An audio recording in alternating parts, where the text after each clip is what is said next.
Hey, everybody, this is Stan Scott, And this is Scott Konopasek. and this is the seventh episode of the Foggy Bottom Line podcast. And today we're going to talk a little bit about the big meeting at Quantico that Secretary of Defense Hegseth and Donald Trump had with all the, something like 800 generals and sergeants major gathered in one room. Because I don't know, Scott, I figure as a couple of old combat soldiers with a microphone, we kind of have to say something about this. But Absolutely. my first question is, what do you know about Pete Hegseth? Oh, I know that he was a junior officer in the National Guard, not very successful at that. He still carries himself as a junior officer, uh, by the I way. agree with that. Uh, uh, I know that he had a spotty, if not unsuccessful, career managing nonprofits that served the veteran community. Uh, Typically accused of sexual misconduct, um, and actually pleaded out or settled that, and was one of those quick-witted, silver-tongued weekend commentators on the Fox News network. Right. So Hegseth enlisted in the Minnesota National Guard, or actually not enlisted. He was commissioned as a lieutenant in the Minnesota National Guard. And to his credit, he volunteered for tours in both Iraq and Afghanistan. During those tours, he served for some period of time as an infantry platoon leader. He also served in civil affairs positions. And for those of you who don't know, deployed troops in foreign countries will typically have a section deployed with them of experts in how to deal with the local population, right? These guys Mhm. create newsletters. These days, I suppose there's websites, things like that, social media, to sort of help the local populace understand what we're doing there and what So we're doing friendly to help. propaganda. Friendly So propaganda, there's a very good way to thread put it here. there. I see a thread. Just like this, Yeah. friendly propaganda.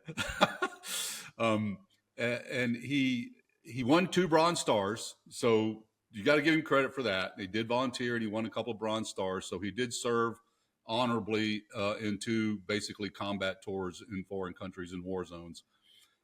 He was told as a member of the D.C. National Guard later in his career that he would not be allowed to serve on Joe Biden's inauguration security team because of the Deus Vult tattoo, which is a known right wing extremist, sort of white supremacist symbol.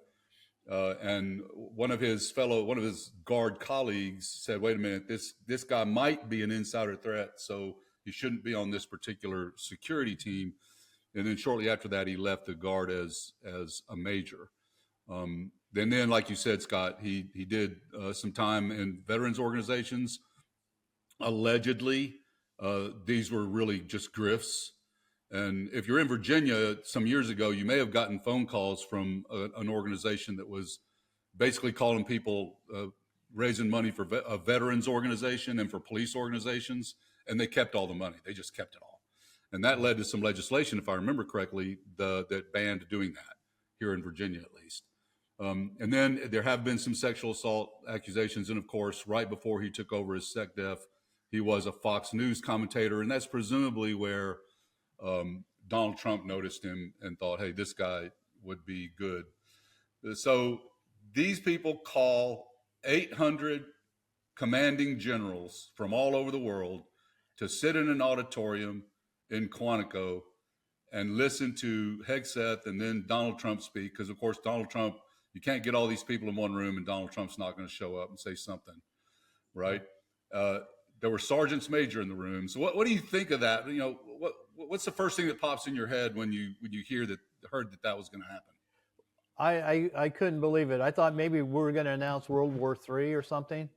Uh, but then I got thinking about it, and probably the only people in that room who thought that it was a waste of time was more the sergeants major than it was the generals. I just can't imagine 400 sergeants majors, command sergeants majors, sitting there listening to that drivel without uh, coming unglued. But be that as it may, yeah, it was. At first, I thought maybe they're going to come in and have them swear a loyalty oath, Hmm. uh, and Yeah, I heard that too. kind of sorta it was leading up to that. Uh, with all the threats of if you don't like this, you can retire, or you can resign, Yeah, yeah. you can quit, and this is the way that we're going. And actually, I had a funny image in my mind as I was watching Hegseth uh, talking there. I thought, man, this looks like a TED talk, a peacock doing a TED talk, strutting all around the stage. And then the image came to me. No, no, no, it's not a TED talk. It's an impersonation, a peacock impersonating George C. Scott at the beginning of the movie Patton. He just didn't have that giant flag in the background, but it was like the same kind of thing, except he just couldn't quite pull it off. Totally got that vibe. Totally got that vibe. Well, folks, Scott and I watched a good chunk of this, and quite honestly, it was difficult to do. Very cringy. I can only imagine what the men and women in that room sitting there were thinking. Hegseth, he said a lot about fitness. Demanding that everyone do PT every day, calling out, we shouldn't see fat generals in the Pentagon. So if you think about what happened here, you had probably the 800 or so most senior officers and NCOs in the United States military, the most powerful military in the world, right? These people are the best, most experienced leaders in the country today, bar none, right? Bar none, I mean, regardless there's of no industry. CEO, Right. nobody is a better leader than these guys, or they wouldn't be where they are. Scott, you've met a bunch of generals, haven't you? What's the one I thing you remember about the generals you've met? well, I used to brief generals in the morning. Nobody else wanted to do it because generals have sharp tongues and Yep. quick wits, and uh, they have a gift for sniffing out BS and Yep. baloney, and Uh, they can see they can see a faker a mile away. yep. And I imagine they must have just been rolling in their seats there, trying to keep a straight face uh, and keep their hands on their laps during that whole thing. As an enlisted man, as an NCO, senior NCO, when I retired, the generals, I'll tell you that the generals I met, like you said, Scott, very sharp witted, just 100% bullshit detectors. They know that when they see it, and I don't think I was ever in a room with a general when the general wasn't the smartest person in the room, at least with respect to the commanding a unit, a military unit, right? I Right, did know a couple who were not very bright on some things, but they're very good at what they do, and you know, detecting Bravo Sierra is one of the things they do best. And like you said, they must have been like they must have been going off with big red sirens and right, flashing lights and just klaxons everywhere. And the sergeant's major even more, because you want to find a BS detector. Find a sergeant major, a command sergeant major, who's the sergeant major of a division, of an Army division, or a senior NCO in an Air Force Air Wing, or a Marine Corps division. I mean, these guys know what they're doing, and they got lectured by a guy who terminated at major, and the highest leadership position he's ever held in his life was a platoon leader, an infantry platoon leader, right? Something like 16 troops. I don't know what they are yeah, nowadays. But and what he said was basically, you guys aren't good enough. You're not doing it right. You're doing it wrong. You're not hardcore enough. You're not good enough warfighters. We need you to buckle down and get hot on getting better, because you're not getting it done. That's basically the message I heard. What about you? Yeah, I think a lot of that was kind of a put down to them, to the generals, and I think it was intentional to do that. And it was like he wanted to recreate the Spartan army, Mm-hmm. a bunch of sword wielding, shield bearing, spear chucking warriors from 3,000 years ago. But that's not the way we fight wars nowadays. But coming back to generals being the smartest guys in the room, when I briefed General Franks when he was the Seventh Corps commander during Desert Storm, I did that for a couple of months. I always had the impression that he already knew the answer, and he just wanted to know if I knew the answer, or if Right. and I was representing the staff. If the staff knew the answer, then Right. he already knew the answer. uh, just a very distinct feeling that way. So anyhow, the spit shine, sharp crease, heavy starched uh, image of a soldier, buzz cut, clean shaven, that he was describing there. Um, it reminds me of when I first got in the Army in the late 70s, immediately in the post Vietnam era, back when we were recruiting Cat 4s, uh, which is the lowest scoring group of people on the ASVAB Right. test.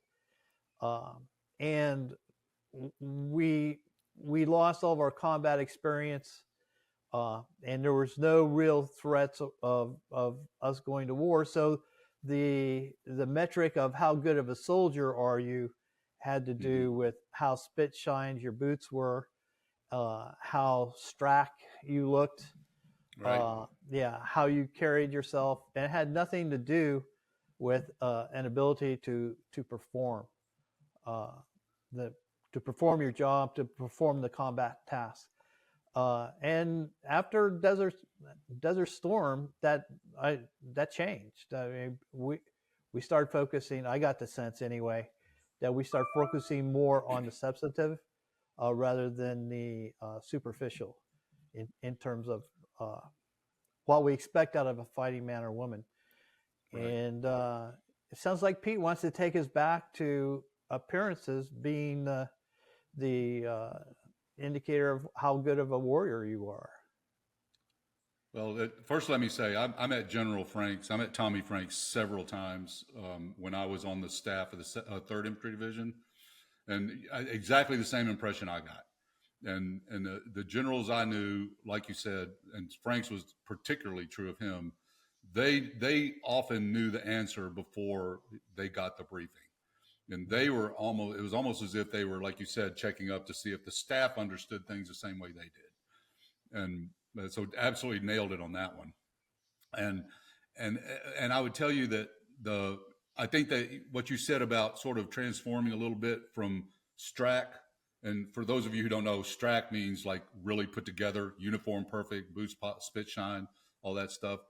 Um, After 9/11, they moved even further away from that. They don't spit shine boots anymore.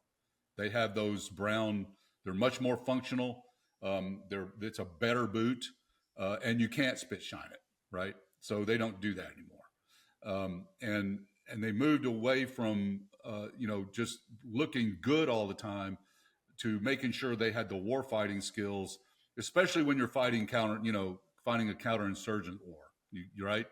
To be in a place like Afghanistan, you have to have a beard, right? And it's a cultural thing for them. You're not a man if you don't have a beard in some parts of Afghanistan, right? So to get credibility with the locals, you had to have a beard.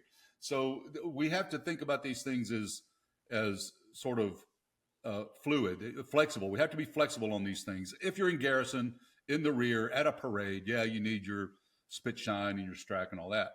But one of the things it struck me, Scott, when I was listening to Hegseth talk about that kind of thing, doing PT every day, two things. One of which is unless something changed, we were doing all that. When I Oh, was an NCO, absolutely. I mean, your mustache had to be trimmed a certain way, and that's the only facial hair you could have. we did PT every day, except some local units had what we would call a training day on Thursdays, where we would start earlier in the day with training, and this was designed to push the training down to local, small unit leaders. So the tank commanders in my group, the tank commanders and the platoon sergeants were in charge of that, and the officers went off and did officer training, whatever that was. I'm assuming it was battlefield walks and talking about history of strategy and tactics and making op plans, which is what officers did, and then we implemented them, right? But I don't. I mean, I have to think that a lot of the sergeants major, especially, were sitting in that room thinking, "Why are you telling us that we're doing this now?" And if Right. you're mandating that I do PT every day, you're taking away the ability of the local commander, the smaller unit commander, to run his unit, right? To train his unit the way he wants to do it. And let me tell you, tell me what you think, but I don't think you want to. I think you want to push that training down as far as you can, right? Right. Not just training, but leadership. One of the things that's made the American fighting force uh, as high caliber as it is, and as powerful, is our agility and our willingness to reward initiative and give responsibility to the lowest possible level Right. to make decisions. Uh, and that gives us the agility and flexibility to respond to dynamic situations on the battlefield, because you Right. can't anticipate everything in advance, as opposed to the Soviet model or most military models, which are top-down leadership, where everything's done from the top. In fact, that's one of the things that I think Russia is suffering from right now in the war with Ukraine, is the generals make all the decisions. None of the commanders in the field, the small unit commanders, have any initiative, any authority to do anything, and they haven't been trained to do things. Um, so really, what Hegseth is proposing is shifting from that bottom up Right. leadership model to a top down leadership model, which just gives up our tactical advantage as a fighting force on the battlefield, And, especially when the top of the organization is as militarily competent as the current president and the current secretary of uh, defense. I, I mean, I don't want to toot either one of our horns, but honestly, I think either one of us would be more qualified to be Secretary of Defense than Pete Hegseth is. Um, I mean, I think you could probably say that any currently serving sergeant first class or major in the Army would be more qualified than Pete Yeah. Hegseth. So Right. on But paper, other than being a Fox commentator, I have the same credentials. Uh, right. so why wasn't I considered for the Yeah. job? Where was your phone call?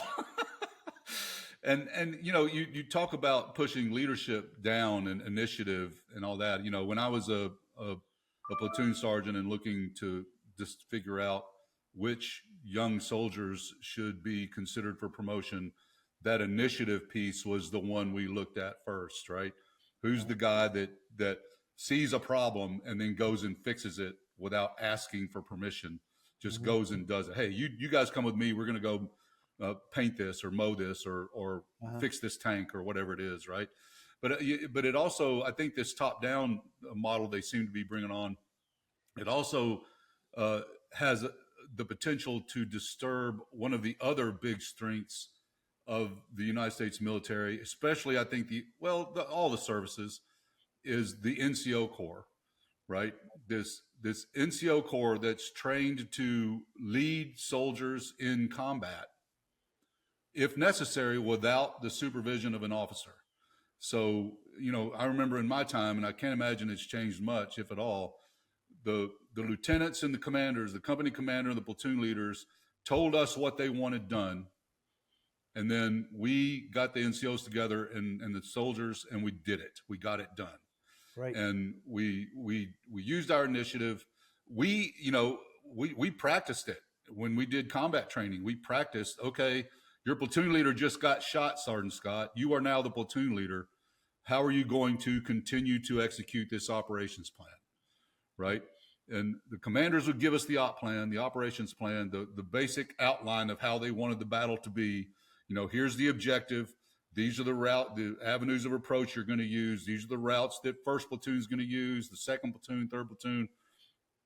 And then we're going to let you go, because what's the first thing that happens when you contact the enemy on the battlefield? Plan is obsolete. Plan goes away. The plan Right. is gone. Right. Absolutely. It goes to, the word I'm looking for. Yeah. Right. And so you have to be able to adapt. The Marine Corps have a great saying, improvise, adapt, overcome. And that's what we had to do. And these guys they're basically telling these generals, we're going to supervise you. This guy that terminated at major is telling 4-star generals, I'm going to supervise you. Right. And that can't be going over very well. Yeah. So one of the things I learned in the military, and as a public official, when I was leading large teams, I continued to apply, is in the military, you have this dichotomy between NCOs and officers. And one of the ways that I kind of process the difference between the responsibilities and the roles, because the objective of both of them are the same, is that NCOs were focused on what needs to be done today and what needs to be done today to prepare for tomorrow. Right. And officers were focused on tomorrow and next week and the week after. The NCO was focused on good communication within his unit. The officer was focused on communication with lateral units and higher headquarters.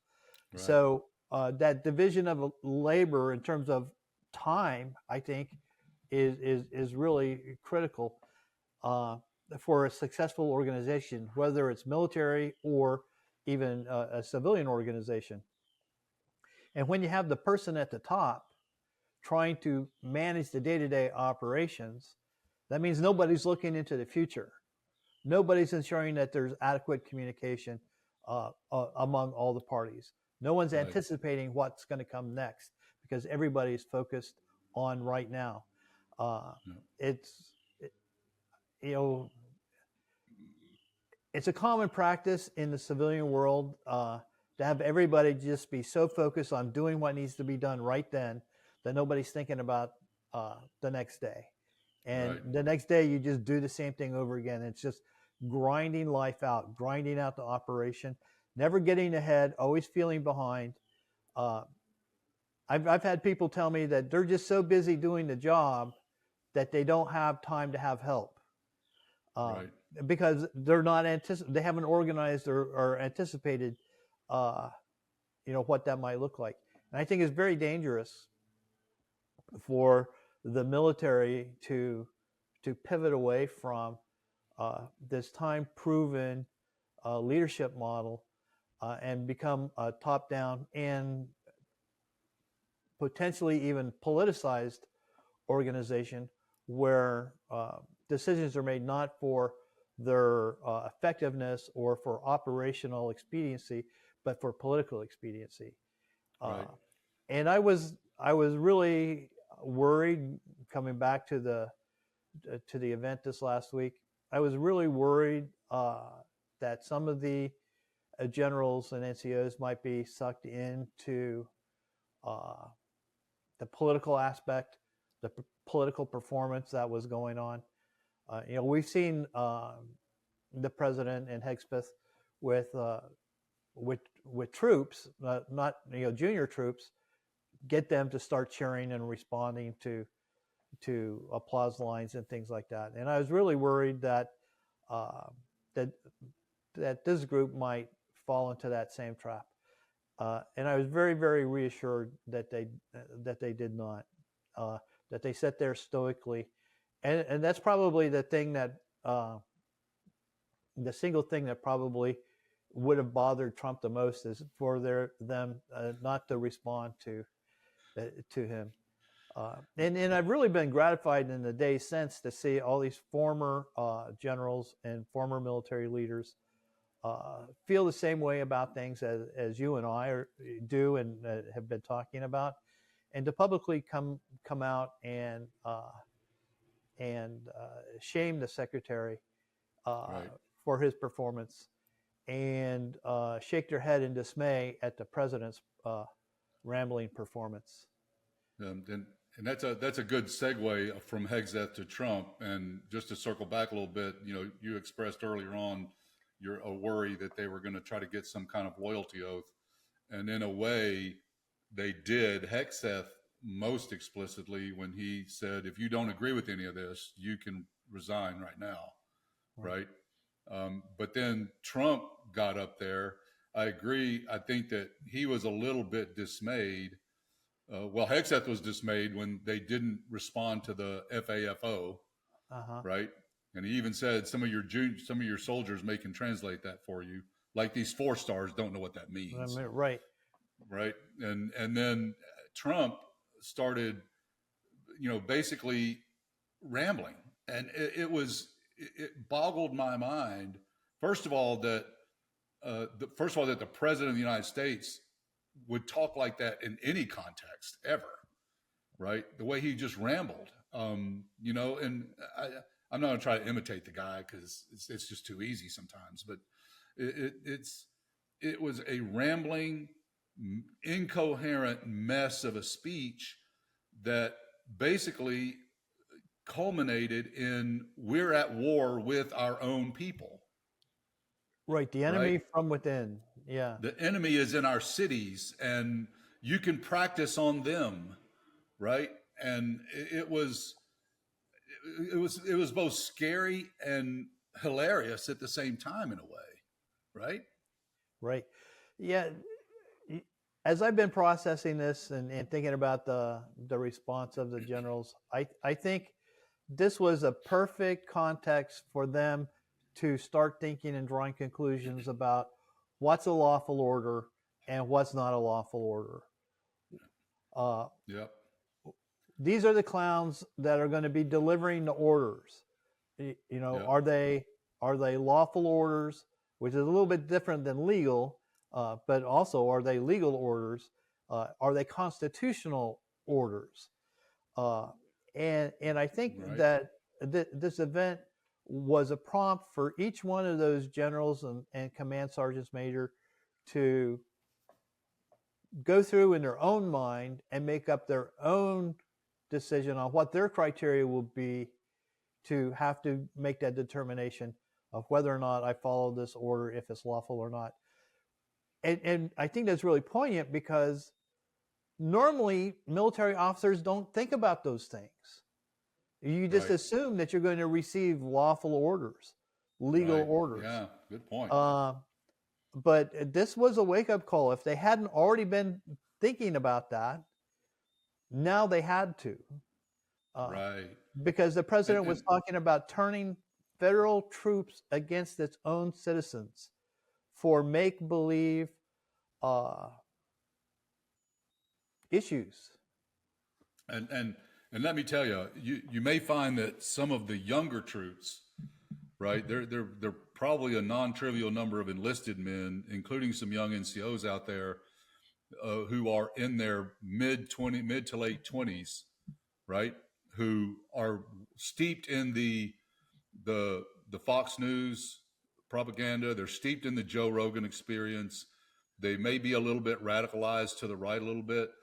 But I think we have to remember that these senior general officers and sergeants major, these guys have been serving coming up on 30 years, some of them a little more, right? Which means they've been serving longer military. than the troops have been alive. Right, exactly. I mean, that was true for me. There was a point at the end of my career where I'd been in the Army longer than some of my youngest soldiers had been alive, right? So and I'd only did 20. So you have to remember that these guys started their careers somewhere around 1993, 1994, right? They were majors, right? They were captains and majors and maybe even a few colonels for the fast trackers when 9/11 happened. Right. Right. So the Bravo Sierra detector is strong in them. Okay, they know what they're supposed to be doing. And we used to put it this way, and I know you did too. They know what right looks like, Exactly. and they know this wasn't right. What they saw at that meeting was not right, I have to suspect that it lit something in them that made them start thinking, okay, what am I going to do? Right? What am I going to tell my platoon sergeants and platoon leaders to do when they're deployed to Chicago and they're told to shoot at protesters? Right.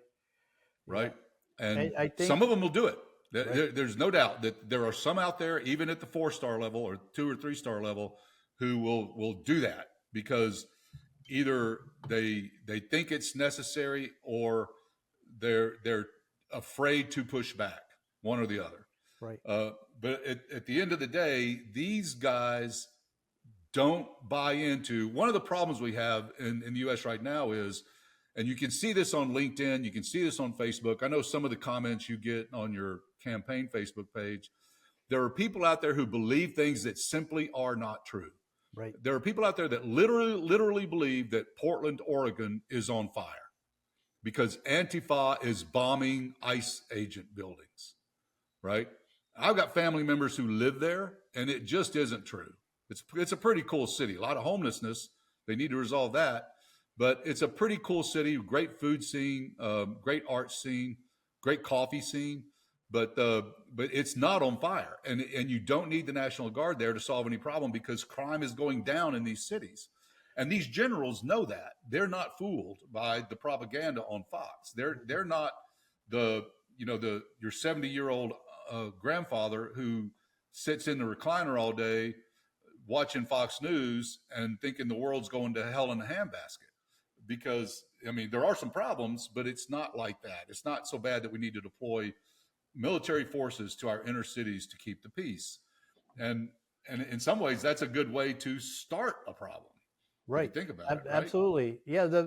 Specifically the Portland problem is there's been this ongoing protest that covers about a 1-block area where there's an ICE detention facility, and it's been largely nonviolent, but it's very isolated. It's a very small group of people, but I can't help but think of General Milley and General Milley's final speech, where he talks about the oath that we take as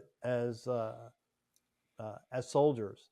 We take an oath to the Constitution and to the country, and not to a person or an idea or a political philosophy.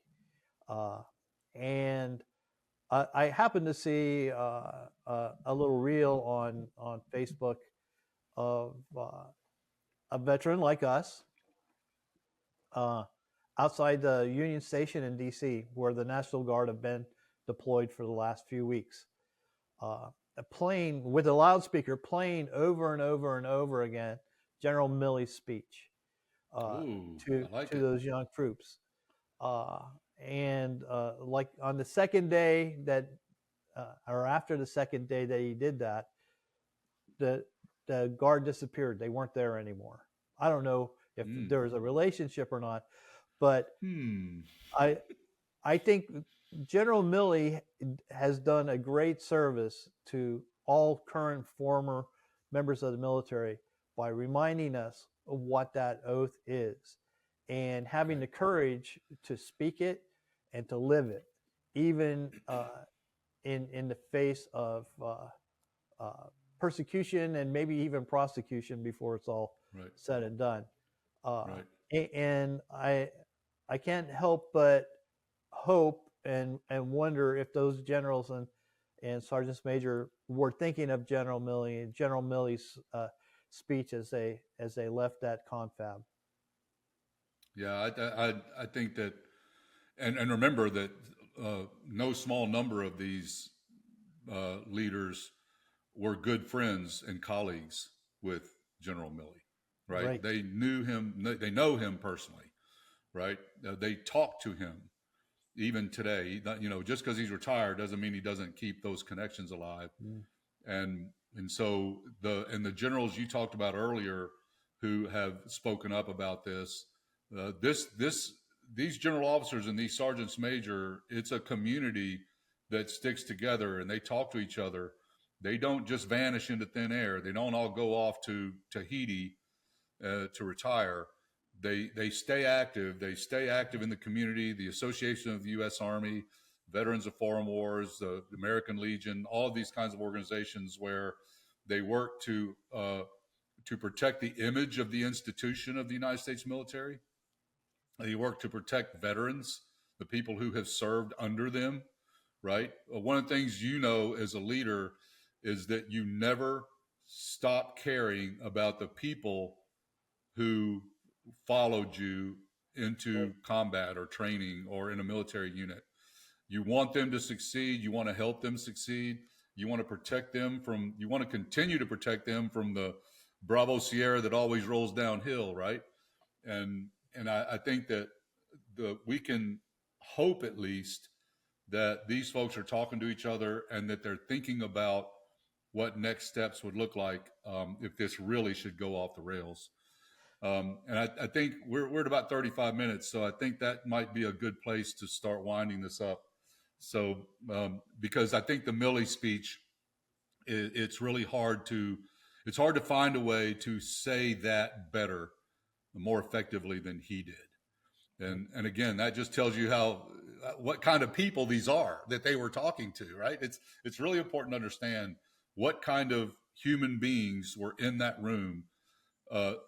Basically, the grown-ups, the grown-uppiest grown-ups in America, Right. were sitting there listening to a couple of toddlers telling them that they don't know their business, that Right. they're not professional enough.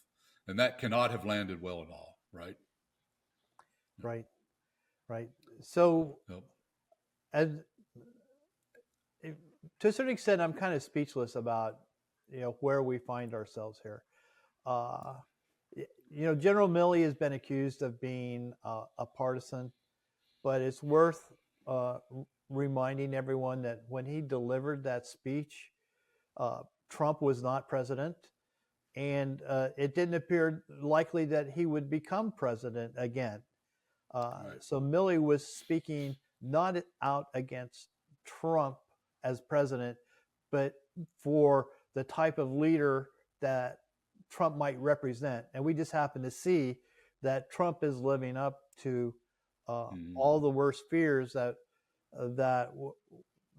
we've had about an unfit leader of an unfit commander in chief.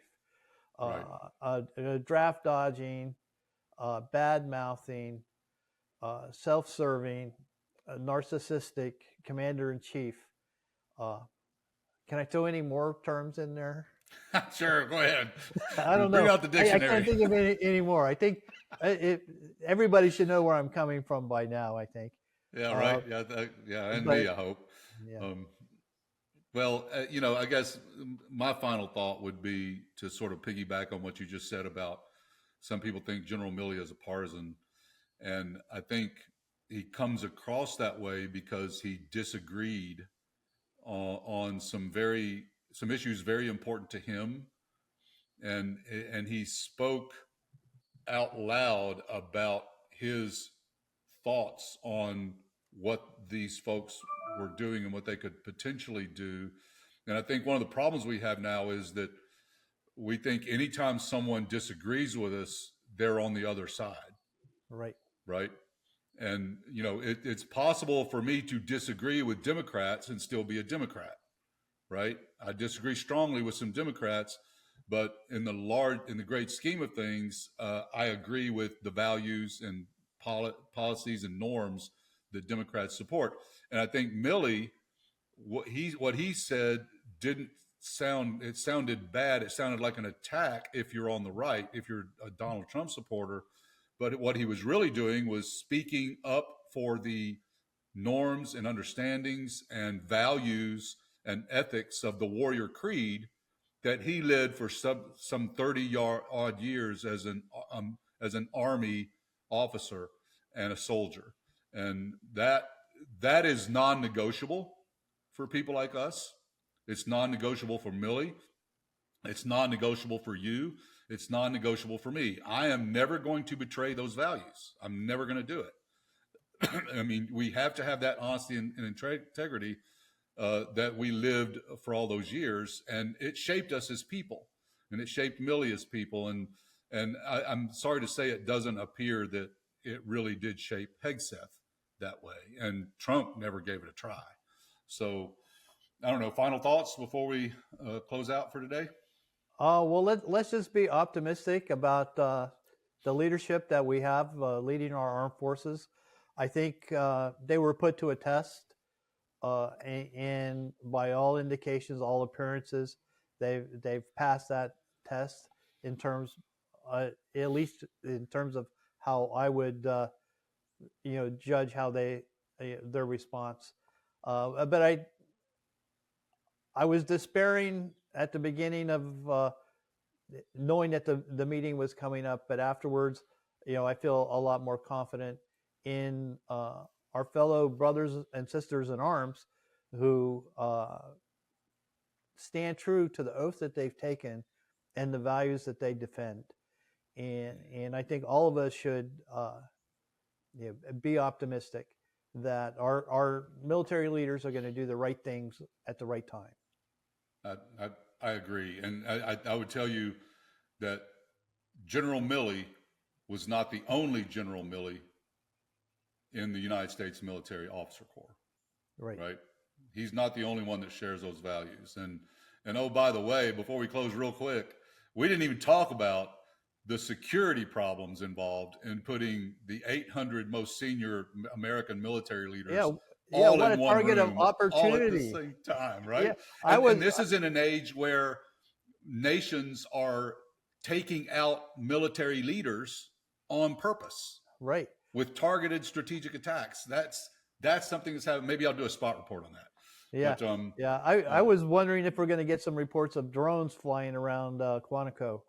It was a lucrative target, and it wasn't, and it was overt. It wasn't even a secret gathering. It was a very public gathering. And enemies had time to plan. I mean, they knew about it a week ahead of time, so they had time to plan. So, but okay, folks, that's all for today. Remember, Scott is a candidate for the House of Delegates here in Virginia in the 59th District. You can take a look at his website at scottk4va.com. That's Scott K, the number 4, va.com. You can find us on YouTube and Instagram and TikTok, and you can see the URLs there on the screen. Go to foggybottomline.com to check out links to things in the blog. And we're going to start doing I'm going to start doing spot reports. I'm sure Scott will do a couple. He's doing his videos from the workshop for the campaign, so pay attention to those on his campaign Facebook page. And we will do another. We'll get back together next week to do another podcast. We'll do the 8th episode next week. In the meantime, keep a lookout on YouTube for spot reports from me. And Scott, we'll see you soon. Take care. Good luck in the campaign, and let us know how we can help. Okay. Thank you, Stan. Take care. Take care. Have a good one. Carry on. Thanks, everyone. We'll see you soon. Peace. Bye-bye. Out.